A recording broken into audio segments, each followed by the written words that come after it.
পুরো ভোটে অভিষেক বন্দ্যোপাধ্যায় দাঁড়ালেও হারাবে বিজেপি। কলকাতা হাওড়া পুরসভার ভোট নিয়ে হুঙ্কার সুকান্ত মজুমদারের। মমতা বন্দ্যোপাধ্যায় তৃণমূলকে ছুঁড়ে ফেলে দিয়েছে জনগণ। ওয়ার্ড পুনর্বিন্যাসের পর 150টি আসনে জয় পাওয়াই লক্ষ্য। প্রাক্তন তৃণমূল কাউন্সিলরদের বিরুদ্ধে দেওয়া হবে চার্জশিট। পুরো ভোটের প্রস্তুতি শুরু করে হুঙ্কার কেন্দ্রীয় শিক্ষা প্রতিমন্ত্রী।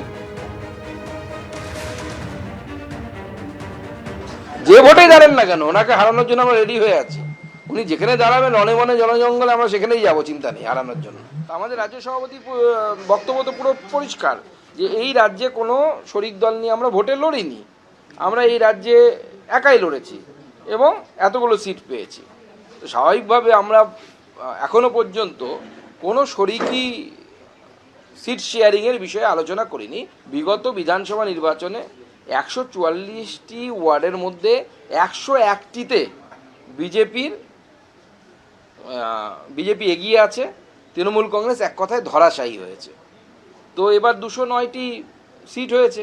আমরা আশা করছি 150র বেশি, আমার তো মনে হচ্ছে 170-80টা পর্যন্ত আমরা পৌঁছতে পারবো। বিজেপি ওটা গুন্ডামি করবে, ডাকাতি করবে, পুলিশ নিয়ে লুট করবে, আর লুট করার জন্য সব বড় ভালো ভালো এমপিকে দিচ্ছে, যারা ভালো ভালো লুট করতে পারে তাদের হাতে দায়িত্ব দেওয়া হচ্ছে। নভেম্বর পর্যন্ত অনেক কিছু হবে পশ্চিমবাংলায়, দেখতে থাকো কি হয়।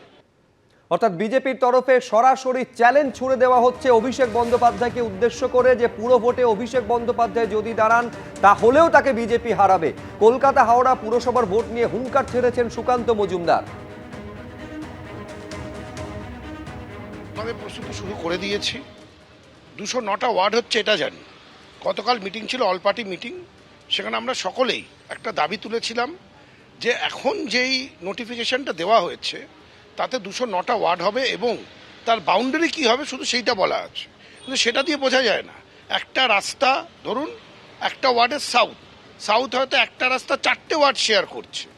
বুথ নাম্বারগুলো, পার্ট নাম্বারগুলো না দিলে কোন ওয়ার্ড নতুন করে এই ডিলিমিটেশনে পরে কি হচ্ছে এটা জানাটা অত্যন্ত জরুরি।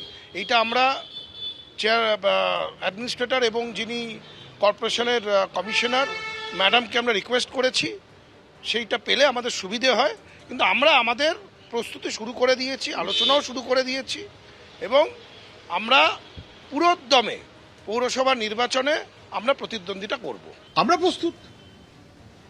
গণতান্ত্রিক মনোভাবে মানুষ তার মত দিতে চায়, কিন্তু গণতান্ত্রিক পরিবেশটা যেন রক্ষিত হয় এটা নির্বাচন কমিশনের দায়িত্ব। নির্বাচন কমিশন যেন কারোর বকালমে কাজ না করে। আমরা প্রস্তুত। নির্বাচন কমিশন সেই পরিবেশ তৈরি করার জন্য এবং রক্ষা করার জন্য প্রস্তুত। তো কোয়েশ্চেন ওইটাই। এবিপি আনন্দ, এগিয়ে থাকে, এগিয়ে রাখে।